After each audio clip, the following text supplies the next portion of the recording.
Hello guys, कैसे हैं आप सभी लोग। I hope all are fines. That's today story Ramesh. आज की जो घटना है रमेश के साथ घटी थी, जो कि यूपी का रहने वाला था। 4 साल पुरानी ये घटना है। रमेश जो था स्टेशन पर पोस्ट गार्ड की नौकरी किया करता था, यानी देखभाल क्या करता था स्टेशनों की रात के समय में। और वो काफ़ी ज़्यादा खुश था क्योंकि रमेश की जो पोस्टिंग थी यूपी में ही हुई थी और यूपी में चलते इसके काफ़ी खुश था रमेश। लेकिन आगे नहीं पता था कि रमेश को ऐसा कुछ होगा कि उसकी जो पोस्टिंग है हरियाणा में हो जाएगी, जो कि बहादुरगढ़ में हुई थी, जो दिल्ली के पास है। और रात के समय रमेश के साथ ऐसे ऐसे सीन क्रिएट हुए जो मैं आप लोगों को बताना चाह रहा हूँ। जो कुछ भी रमेश के साथ हुआ था वो इतना बुरा था कि रमेश को डर लगने लगा था। करीबन 4 साल पीछे हमें चलना पड़ेगा रमेश के साथ।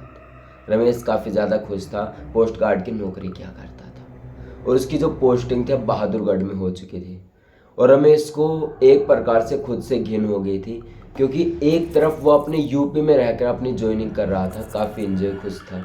लेकिन जैसे ही हरियाणा में उसकी पोस्टिंग हुई तो काफ़ी दिक्कतों का सामना रमेश को करना पड़ा। ऐसे ही समय रात के समय जब वो बहादुरगढ़ स्टेशन पर अपनी जॉब कर रहा था, लालटेन लेके सब कुछ आसपास देख रहा था, एक रात ऐसा सीन क्रिएट होता है रमेश के साथ कि रात का करीबन 1-2 बजे का समय था।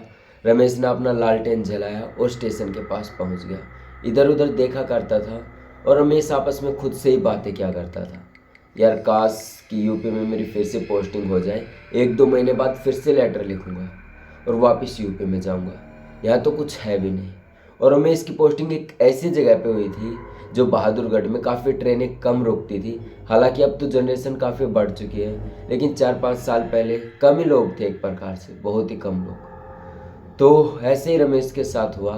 रमेश अपनी पोस्टिंग थी वहाँ पे इंजॉय कर रहा था।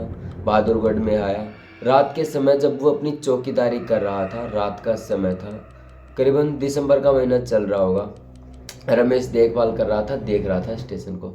तो जब वो लालटेन लेकर निकला स्टेशन को देखने, तो रात के करीबन 2 बजे का समय होगा।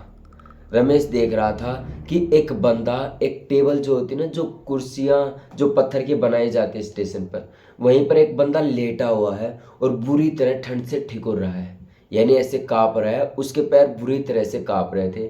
रमेश ये सब कुछ देखा तो रमेश उसके पास जाने की कोशिश करता है और उस बंदे से कहता है कि क्या हुआ भाई, खड़े हो खड़े हो, या फिर किसी चीज़ की ज़रूरत है। तो वो जो बंदा था वो अपनी जगह से हिल ही नहीं रहा था। और रमेश करीबन लगभग 10 से 12 फुट होगा इतनी दूरी पे, जैसे कि ये मेरे घर की दीवार है थोड़ी सी आगे, इतने 10 फुट की दूरी पर था। रमेश उस बंदे के पास जाता है और उस बंदे से कहता है कि भाई खड़ा हो, क्या कर रहा है, तू तो काँप रहा है, किसी चीज़ की ज़रूरत है। लेकिन वो जो बंदा था किसी भी बात का कोई भी जवाब नहीं दे रहा था, चुपचाप वहाँ पर लेटा हुआ था। रमेश जब उसके पास जाता है और जो चद्दर उसने ओढ़ी हुई थी उसे हटाता है तो रमेश के पैरों तले ज़मीन खिसक जाती है। रमेश जैसे ही चद्दर हटाता है उस बंदे का सिर नहीं था। जब रमेश ये सीन देखता है तुरंत वहाँ से भागता है और अपने जो स्टेशन का वो होम होता है उसमें वेटिंग रूम में जाता है और वहाँ पर लेट जाता है और चद्दर ओढ़कर ऊपर देखने लगता है। रमेश सोचता है कि यार शायद ये कोई मेरा बुरा सपना है, ऐसा कैसे हो सकता है। रमेश 10 से 15 मिनट गुजर जाने के बाद अपने वेटिंग रूम से बाहर निकलता है और वापस उसी जगह पर जाता है। जैसे ही रमेश उस जगह पर जाता है वहाँ पर कोई भी बंदा नहीं था। रमेश उस कुर्सी के पास जाता है, वहाँ पर कुछ भी नहीं था। रमेश का मन हल्का सा होता है थोड़ा सा और कहता है कि शायद कोई बुरा सपना था। हालांकि चाहे हकीकत हो, पर अब वो टल चुकी। रात के करीबन 2 बजे रमेश के साथ ये सीन क्रिएट हुआ। रमेश वापस अपना आता है और जैसे ही सुबह होती है घर चला जाता है क्योंकि रमेश की जो शिफ्ट थी वो नाइट लग चुकी थी। अब रमेश रात के समय वापस आता है शाम को 8 बजे। जब रमेश 8 बजे आता है, आराम करता है, थोड़ी देर बैठता है और जैसे जैसे समय बढ़ रहा था, 11 साढ़े 11 बजे का समय हुआ था, तो रमेश ने सोची कि एक बार स्टेशन पर चक्कर मार के आता हूँ, देख लूँ कि क्या चल रहा है, कैसे क्या है। और मैं आपको बता दूँ उस समय बहादुरगढ़ में रात के समय काफ़ी कम ट्रेनें चलती थी और ठंड का समय था और यात्री भी, जनसंख्या कम होने के कारण लोग जो थे कम ही यात्रा कर पाते थे। तो ऐसे ही घूमने के लिए निकल पड़ता है और अब ऐसा होता है कि जो रमेश था उसको हल्की सी नींद आने लगी थी, और वो स्टेशन पर जैसे ही घूम रहा था तो उसने सोचा कि 10 मिनट यहीं पर बैठ के आंखें बंद कर लेता हूँ। रमेश बैठता है। करीबन सोते सोते 1 बजे का समय हो चुका था। रमेश ऐसे बैठे बैठे ही सो गया। अब रमेश सो ही रहा है तो रमेश को ऐसा महसूस हुआ किसी ने पीछे से उसके कंधे पर ऐसे हाथ रखा है। जैसे रमेश के किसी ने कंधे पर हाथ रखा तो रमेश को थोड़ा सा महसूस हुआ, लेकिन रमेश इग्नोर करता है और वापस सोने लगता है। लेकिन अब दूसरी बार रमेश को ऐसा लगा कोई ऐसे हाथ रख के उसे दबा रहा है ऐसे। तो रमेश को पूरा महसूस हुआ। रमेश उठता है और उठ के पीछे देखता है। रमेश के पीछे कुछ भी नहीं था। रमेश थोड़ा सा घबराया कि यार कल भी ऐसे ही सीन क्रिएट हुआ, कल भी मेरे साथ, और आज भी ऐसे ही सीन क्रिएट हो रहा है। ये क्या चक्कर है। रमेश थोड़ा सा हड़बड़ाया और वहाँ से स्टेशन से भागने लगा। अब जरा से ही रेलवे स्टेशन से रमेश भाग रहा था, उससे सामने से एक लड़की आती हुई दिखाई दी। जैसे ही वो लड़के रमेश के पास आती है, रमेश कुछ नहीं बोलता। रमेश को लगता है शायद कोई नींद में कुछ सपना देख रहा हूँ या फिर कुछ वो है। तो रमेश इग्नोर करता है और वो जो लेडी थी रमेश को बार बार बोल रही थी, रमेश तुम अब जाके सो जाओ, बहुत रात हो चुकी है, वरना तुम्हें कोई ले जाएगा। रमेश ये सब कुछ सुन ही रहा था और रमेश को थोड़ा सा डर भी लगने लगा था, क्योंकि अब रमेश को महसूस हुआ कि ये कोई नींद नहीं है और न ही कोई सपना है। अब वो होश में है। रमेश जैसे उस लेडी की तरफ देखता है, उसे वो चेहरा धुंधला पड़ा दिखाई देता है। रमेश थोड़ा सा घबराता है और उस स्टेशन को भागने लगता है। स्टेशन को छोड़कर भागने लगता है। जैसे तैसे करके वो अपने वेटिंग रूम में फिर से पहुंच जाता है और अपना बंद करके वहां सोने लगता है।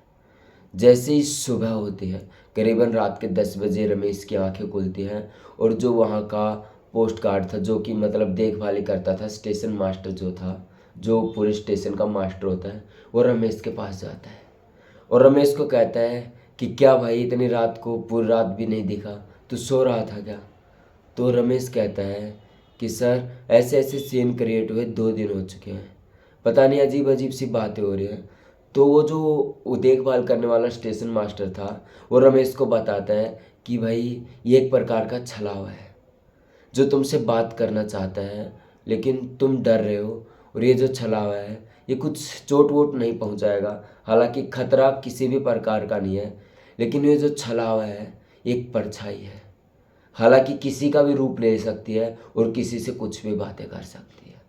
रमेश ये सब कुछ स्टेशन मास्टर से बता रहा था। स्टेशन मास्टर ने अपनी राय दी रमेश को कि भाई ये छला हुआ है, ऐसे ऐसा हो रहा होगा। तो रमेश कहता है कि ठीक है सर, मैं नाइट के समय ड्यूटी आऊँगा, और हाँ थोड़ा सा लेट आऊँगा क्योंकि मेरी मम्मी जो है उनकी तबीयत थोड़ी सी ख़राब है, तो इसके चलते मुझे थोड़ा सा कम समय मिलेगा। तो इतना सब कुछ रमेश जो अपने स्टेशन मास्टर को बताता है और रात के समय करीबन 11 बजे स्टेशन पर आता है। तभी स्टेशन मास्टर थे वहीं पर रुके हुए थे, और जैसे ही आता है स्टेशन मास्टर वहीं पर रुके हुए थे क्योंकि उनकी भी नाइट शिफ्ट चालू हो चुकी थी। तो जैसे वो रुके थे रमेश भी देखभाल करने के लिए स्टेशन पर पहुंच जाता है। रमेश अपनी लालटेन जलाता है और स्टेशन पर इधर उधर भटकने लगता है। जैसे रमेश इधर उधर देख रहा था, एक बंदा उसके पास आता है और रमेश उस बंदे को देखता है, लेकिन रमेश को धुंधला वो बंदा दिखाई दे रहा था। यानी जैसे कोहरा होता है ना, ठंड में कम दिखाई पड़ता है, तो ऐसे ही वो बंदा रमेश उस बंदे की तरफ देख रहा था और वो धुंधला दिखाई पड़ रहा था। रमेश अपनी आंखें ऐसे मलता है और वो बंदे को फिर से देखता है, लेकिन वो जो बंदा था बिल्कुल धुंधला दिखाई पड़ रहा था। रमेश उस बंदे से पूछता है, कौन हो भाई तुम, और इतनी रात के समय यहाँ क्या कर रहे हो। रमेश इतनी बातें उस बंदे से करता है। फिर वो जो बंदा था स्टेशन से जो पटरी होती है ना जहाँ पर ट्रेन चलती है उनकी तरफ जाने लगता है। रमेश भी उस बंदे के पीछे पीछे जाने लगता है। तो रमेश जैसे जैसे उस बंदे के पीछे जा रहा था, थोड़ी ही दूर चलने के बाद वो जो बंदा था वहाँ से गायब हो जाता है और रमेश वहीं पर चकरा जाता है कि यार ये क्या है, और ये अचानक गायब कैसे हो गया। और रमेश जो था पटरी के ऊपर गिर जाता है और वहीं पर गिरते गिरते सब कुछ देख लेता है कि यह बंदा गायब कैसे हुआ। और थोड़ी ही देर बाद रमेश को स्टेशन पर एक ट्रेन की चलने की आवाज़ आती है। रमेश जैसे ट्रेन की चलने की आवाज़ आती है वो वहीं पर बेहोश हो जाता है। अब रमेश को काफ़ी अजीब लगता है, वो बेहोश वहीं पड़ा हुआ था। फिर थोड़ी ही देर बाद पहले तो चिल्लाता है रमेश, तो तो जिसकी आवाज़ सुनकर स्टेशन मास्टर वहाँ पर आते हैं और जैसे ही रमेश जहाँ पर पड़ा हुआ था वहाँ पर रमेश को उठाते हैं और वापस अपने वेटिंग रूम में ले जाते हैं और रमेश से पूछते हैं कि यार क्या बात हो गई, ऐसा क्या है।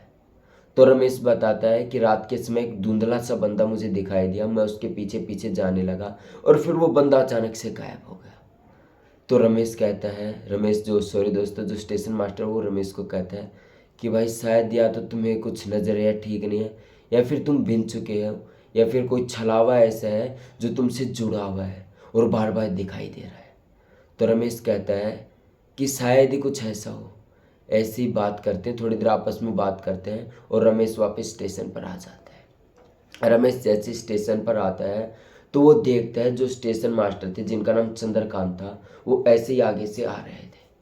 तो रमेश कहता है कि सर आपसे अंदर बैठे हो, आप तो यहाँ से कैसे आ रहे हो।